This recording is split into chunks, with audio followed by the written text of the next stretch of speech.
Olá!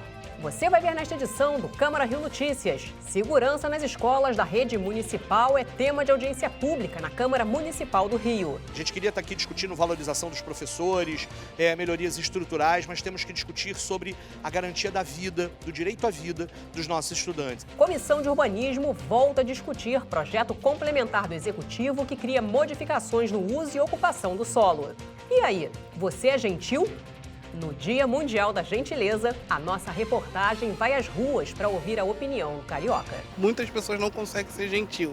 Eu tento o máximo possível e as coisas acontecem sempre bem para mim. Quando você é gentil com alguém, a tendência é você receber aquilo de volta. Não saia daí, a gente volta já. Em 2018, a Rio TV Câmara trouxe grandes novidades para tornar a sua experiência ainda mais dinâmica. Agora você tem mais 2 canais de comunicação com a gente. Além do Facebook e YouTube, também estamos no Instagram e no Twitter. Bastidores das matérias, programas, conteúdos exclusivos e muito mais. No estúdio ou nas ruas. Saiba em primeira mão o que acontece na Casa do Cidadão Carioca e em todo o município.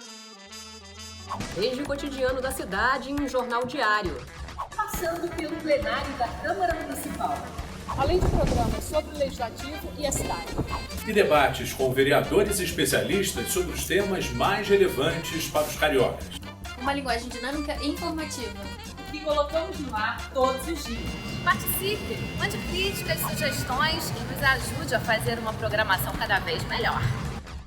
Você também faz parte dessa história. Trabalhamos duro para levar até você uma programação de qualidade. Seja onde for, a Rio TV Câmara estará conectada com você. Siga a Rio TV Câmara nas redes sociais.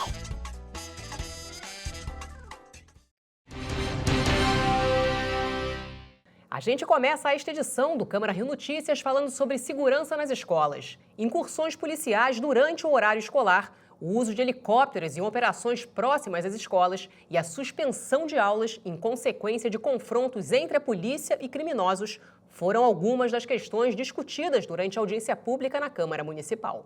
Organizado pela Comissão de Educação da Câmara dos Vereadores, o encontro debateu a segurança nos colégios da Rede Municipal do Rio de Janeiro e no entorno das unidades escolares.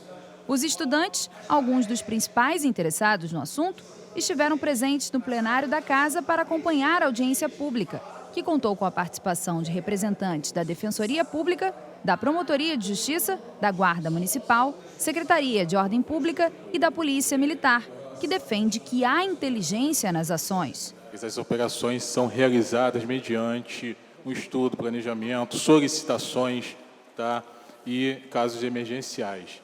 Os casos emergenciais, ultimamente, são poucos. Normalmente, são casos com um devido estudo, seja pela inteligência, seja pelo setor operacional da PM.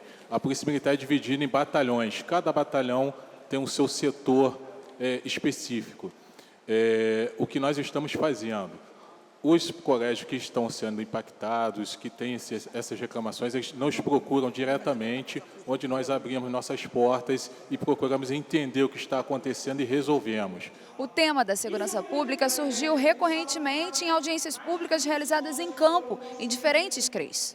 As incursões em comunidades durante o horário escolar, o uso de helicópteros nas operações policiais, a suspensão das atividades em dias letivos e os problemas de saúde mental que surgem em virtude da violência a que estudantes e profissionais de educação são submetidos, se agravam nas áreas mais pobres da cidade. O que justifica um helicóptero sobrevoar e atirar contra um complexo de 7 escolas que está em plena aula, com 1.500 alunos, com educadores, com diretores? O que se justifica isso? É a ideia que a gente vive em um território de guerra e que nesse território tudo é possível. Fico me questionando, porque crime existe em qualquer parte da cidade, se o crime na Vieira Solto vai ser combatido dessa maneira. E nesse trabalho que a gente faz, a gente identificou que de 2016 a 2018, as unidades de saúde, as unidades escolares na Maré fecharam 65 dias. E aí a gente foi fazer um cálculo estatístico, Se a gente for pensar que um ciclo básico de 14 anos para um aluno da Maré, se a gente continuar fechando as unidades escolares da forma como a gente fecha, esse aluno que deveria estudar 14 anos, ele vai perder 2 anos e meio de aula. Isso é muito grave. Para o vereador Tarcísio Mota, alunos baleados, escolas fechadas e troca de tiros também dizem respeito à Comissão de Educação. Nós temos muitos profissionais de educação, alunos responsáveis, apavorados com a situação da violência e das operações policiais em favelas do Rio de Janeiro, que acabam interrompendo as aulas, helicópteros atirando de cima. Portanto, é um tema hoje muito importante para o debate sobre educação. A gente queria estar aqui discutindo valorização dos professores, melhorias estruturais, mas temos que discutir sobre a garantia da vida, do direito à vida dos nossos estudantes. Essa é a nossa preocupação e que eu acho que a gente deu aqui um passo de início do debate, mas vamos ter um grupo de trabalho que vai tentar aprimorar e fazer uma série de recomendações, tanto aos órgãos do Estado quanto aos órgãos municipais sobre essa questão. Na sessão plenária desta terça-feira foram realizadas 2 sessões extraordinárias. Na primeira sessão extraordinária, os parlamentares votaram e aprovaram vários projetos de lei em primeira e segunda discussão e derrubaram 3 vetos apresentados pelo Poder Executivo. Entre os vetos rejeitados está o veto ao projeto de lei de autoria do vereador Leonel Brizola, que dispõe sobre o parcelamento da multa pelo não pagamento da taxa de vistoria dos taxistas. Projeto que visa parcelar a vistoria e as multas, para que o próprio trabalhador do táxi tenha a chance de continuar ganhando seu ganha-pão na rua. Então, na verdade, são diversas medidas para desonerar a classe trabalhadora do táxi, dos taxistas, né, para que ele possa ter uma competição mais igual com essas de aplicativos que não sofrem esses mesmos processos. Outro veto do Poder Executivo, também rejeitado, foi o veto ao projeto de lei de autoria do vereador Marcelino da Almeida, que dispõe sobre a instalação de dispositivo eletrônico de segurança do tipo botão de pânico nas escolas públicas da rede de ensino. É um projeto que nós vemos trabalhando já há alguns anos, porque aconteceu um fato lá na Escola Tasso Silveira em Realengo, e realmente, quando nunca se espera, acontece. Então, esse botão de pânico é onde as pessoas podem pedir socorro. A pessoa vai acionar o botão e vai cair, por exemplo, na Guarda Municipal, na Polícia Civil, na PM, Polícia Militar. Isso já tem, Deus queira que não aconteça, mais ou menos tem alguém que a pessoa vai pedir o socorro. Entre os projetos aprovados em primeira discussão está o projeto de lei da vereadora Rosa Fernandes, que dispõe sobre a apresentação de vídeo educativo com conhecimentos básicos de cidadania para alunos das escolas públicas municipais de ensino fundamental. Em segunda discussão, foram aprovados o projeto de lei do vereador Petra, que cria o programa de conscientização sobre a dislexia no âmbito do município, e o projeto de lei de autoria do vereador Eliseu Kessler, que cria os jogos estudantis para portadores de deficiência na rede municipal.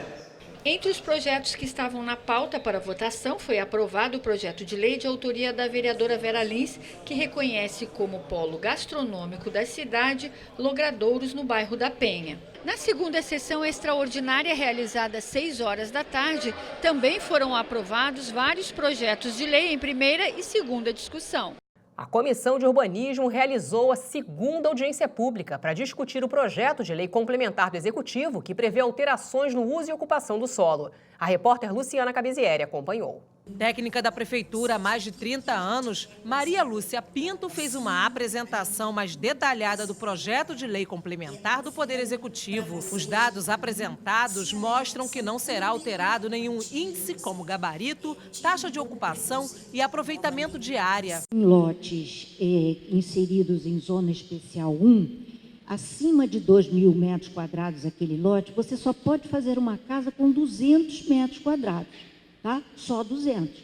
Ah, mas o meu terreno tem 5.000, só posso fazer com 200. E aí, a única coisa que a gente está dizendo aqui é que eu posso ter 4 casas. Tá? Mas é só isso? É só isso. Vai fazer uma viazinha dentro do lote, que já tem testada para uma rua e vai fazer 4 casinhas, porque os índices não mudaram aqui. Dessa vez, representantes de associações de moradores, do Sindicato dos Arquitetos e Urbanistas e de outros segmentos da sociedade fizeram considerações críticas para aprimorar o projeto. Eu até agradeço que foi por intermédio da assessoria de vocês que nos avisaram que a gente pôde tomar conhecimento desse absurdo, mas eu acho que o processo está totalmente errado. Esse projeto devia voltar para o Executivo, para ele convocar as audiências públicas, regionais, abrir espaço sem contar prazo, para que a cidade discuta o que ela quer para ela, para que o morador tenha voz e vez. Ele fere frontalmente ao plano diretor e ao artigo 448 da Lei Orgânica. A Lei Orgânica só pode ser modificada por uma emenda à Lei Orgânica. Ainda que o projeto seja um projeto de lei complementar e o plano diretor também seja uma lei complementar, existe uma hierarquia que está disposta no plano diretor. Leis de uso do solo, as leis do Código de Obras, eles são leis complementares ao plano diretor. O plano diretor é a lei máxima, é como se fosse a nossa Constituição para assuntos urbanos. Isso está lá na Constituição Federal. Então, nenhuma lei pode contrariar o plano diretor. O parlamentar Fernando William disse que o ideal seria que o PL fosse dividido por temas para que seja melhor discutido com a população e criticou a prefeitura. Mudanças são necessárias? São. Adaptar a cidade a uma nova realidade, a um novo contexto, a um novo momento político e econômico do país é necessário? É. Agora, isso justifica que a gente vá aos trambolhões aprovando um projeto que a gente tem noções, cada vez mais que nós nos encontramos aqui, nós temos noções do que pode causar como impacto na cidade como um todo, mas não tivemos oportunidade de ouvir, pelo menos as lideranças, as pessoas que estão mais envolvidas, né, os corpos técnicos mais envolvidos, etc. e tal, dentro de cada região. Já o vereador Paulo Pinheiro questionou qual será o impacto do projeto para a cidade. Se eu não me engano, na última semana, me parece na última semana, foi apresentada um pedaço, o início da revisão do plano diretor, verdade? Lá no auditório do CAIS, na cidade, foi apresentado. Eu queria saber, como uma pessoa com pouco conhecimento nesse assunto, mas uma dúvida que eu tenho, qual o impacto desse projeto, se aprovado, em cima do plano diretor? Quando vocês apresentaram, ou estão revisando, o governo está revisando o plano diretor, ele já está dando, nessa revisão, já como certa ou como muito importante, os dados desse projeto? Dessa vez, todos os pontos polêmicos do projeto de lei complementar do Poder Executivo foram debatidos com a população. Segundo a secretária, todos os questionamentos servirão para aprimorar o projeto, que seguirá em regime de urgência. Nós vamos aproveitar as colocações que foram apresentadas aqui para nós durante a audiência pública ao longo desses 2 dias, para que possamos nos sentar com a Comissão de Urbanismo da Câmara para estudarmos a possibilidade de emendas, né, em consonância com a demanda da população. O presidente da comissão, vereador William Coelho, disse que, se for necessário, a comissão irá realizar audiências públicas em várias regiões da cidade. Uma questão de ordem feita por vários vereadores, né, foi que a gente pudesse fazer pelo menos umas 3 ou 4 audiências públicas externas, né, fora da Câmara e nos locais que vão receber, né, um impacto com relação a esse projeto. A comissão ela vai se reunir, vai deliberar sobre o assunto e assim que a gente tiver essa resposta do próximo passo, a gente vai estar informando a todos. Você vai ver no próximo bloco.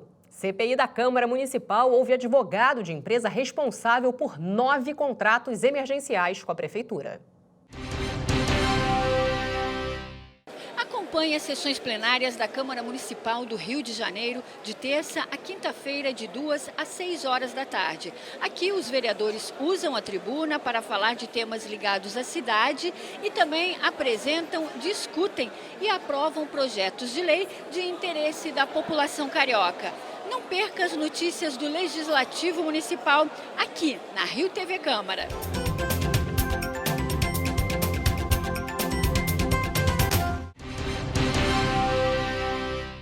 A CPI que investiga contratações emergenciais da Prefeitura sem a realização de licitação ouviu nesta terça-feira o advogado de uma empresa responsável por contratos que somam mais de 20 milhões de reais. A comissão lamentou a ausência de um representante técnico da empresa para responder aos parlamentares. Quem prestou depoimento foi Luiz Carlos Vilrolo, advogado da Agilicorp. A empresa assinou 9 contratos emergenciais com a Prefeitura só nesse ano no valor total de 24 milhões de reais.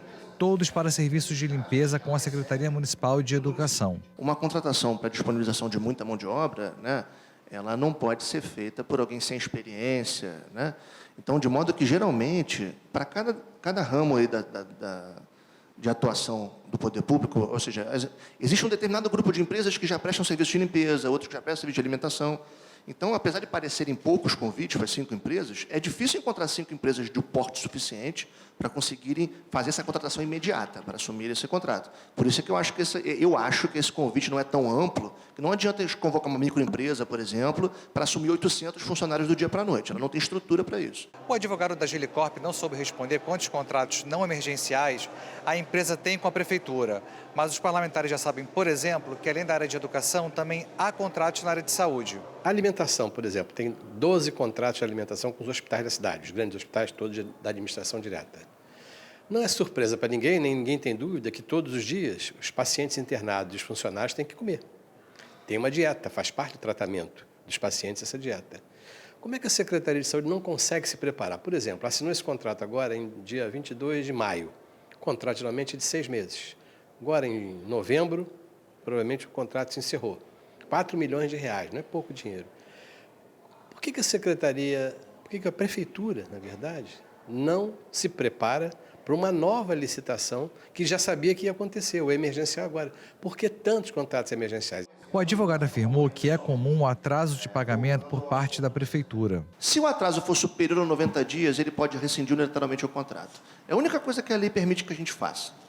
Só que isso é muito ruim, Excelência, porque numa contratação, por exemplo, há 800 funcionários para prestar serviços de limpeza. Se há essa ruptura, essa interrupção na prestação de serviço, são 800 rescisões trabalhistas, indenizações que nós temos que pagar para esses empregados. É um dispêndio ruim. Para a empresa, me parece natural querer preservar essa prestação de serviço com unhas e dentes, ainda que às vezes essa operação não seja tão lucrativa. Presidente da CPI, o vereador Major Elito Zanem lamentou que a Agilicorp não tenha enviado um representante técnico para responder aos parlamentares. Nós fizemos a convocação, solicitamos a presença de um representante técnico. Uma vez que a empresa não mandou um advogado que não é do seu quadro, terceirizado, e nós já estávamos com o cronograma atrasado, resolvemos ouvi-lo, o que foi de valia para a CPI. A CPI foi criada para investigar o alto número de contratos assinados pela Prefeitura sem uso de licitação. Um fato que chamou a atenção do relator da CPI, vereador Átila Alexandre Nunes, é que a Agilicorp ganhou 5 dos 9 contratos com a Secretaria Municipal de Educação seguidas vezes. É algo muito negativo, porque na prática você vai perpetuando a situação, a contratação de uma empresa à base de contratos emergenciais, o que desperta, no mínimo, né, a observação de todos os vereadores de que a situação pode estar causando danos aos cofres públicos municipais, na melhor das hipóteses, né, por alguma falha administrativa para fazer corretamente essa licitação. A comissão se reúne novamente nesta quinta-feira. Os parlamentares convidaram a secretária municipal de Educação, Thalma Romero Suani. Esclarecer, entender o porquê de sucessivos contratos emergenciais, porque não há um planejamento, né? Entendemos que o município ele perde quando não há esse planejamento. Tem que haver o processo licitatório que está previsto na 8666. A contratação emergencial também tem respaldo legal, só que ela é emergencial, ela não pode se tornar rotina. E isso a gente tem verificado ao longo da nossa CPI, que praticamente se tornou rotina para o Executivo Municipal essas contratações emergenciais, o que prejudica a fiscalização e até o trabalho do Legislativo Municipal. A situação da área de proteção ambiental das Brisas, em Guaratiba, é tema de debate público. Vereadores realizam debate sobre projeto de lei que proíbe o recurso de árbitro de vídeo nas partidas de futebol. E Câmara do Rio homenageia instituições e integrantes de organizações de defesa e proteção dos animais. Será que é fácil ser gentil? Em homenagem ao Dia Mundial da Gentileza, comemorado nesta quarta-feira, o Câmara Rio Notícias foi às ruas para ouvir a população. O corre-corre diário e a falta de atenção são muitas vezes as justificativas usadas para não praticar a gentileza. No mundo que a gente vive meio corrido, com essa agitação toda na cidade, muitas pessoas não conseguem ser gentil. Eu tento o máximo possível e as coisas acontecem sempre bem para mim. No ônibus, às vezes chegar, dar um bom dia para o motorista, uma pessoa que está do lado, que as pessoas já são estranhas, né? Só entrar no ônibus, falar bom dia, entrar em qualquer lugar que seja público, falar um bom dia, as pessoas não respondem, é muito difícil. No Rio, a palavra gentileza está associada ao profeta com o mesmo nome. Nem pode existir mais maluco do que eu. Eu digo a todo mundo, mas abaixo de Jesus sou verdadeiro maluco. Agora, qualquer um de vocês pode ser maluco igual a mim. O andarilho José Datrino pregou pelas ruas da cidade durante anos e deixou um legado. Painéis com mensagens de paz, amor e gentileza na Avenida Brasil. Gentileza gera gentileza. Um pouco de política da boa vizinhança não faz mal a ninguém, né? E quando você é gentil com alguém, a tendência é você receber aquilo de volta. Então, acho que gentileza não incomoda ninguém e é fundamental. Na rua, gestos simples que auxiliam e pessoas comuns que gostariam de um pouco mais de delicadeza. E se toda a gente fizer um bocadinho todos os dias e for minimamente correto, educado e pôr-se um pouco no lugar do outro, aí conseguimos ser todos gentis uns com os outros e tornaremos um mundo melhor, sem dúvida. Para celebrar o Dia Mundial da Gentileza, um curta-metragem de animação do programa de voluntariado de Exchangers tenta sensibilizar as pessoas sobre a importância de ser gentil.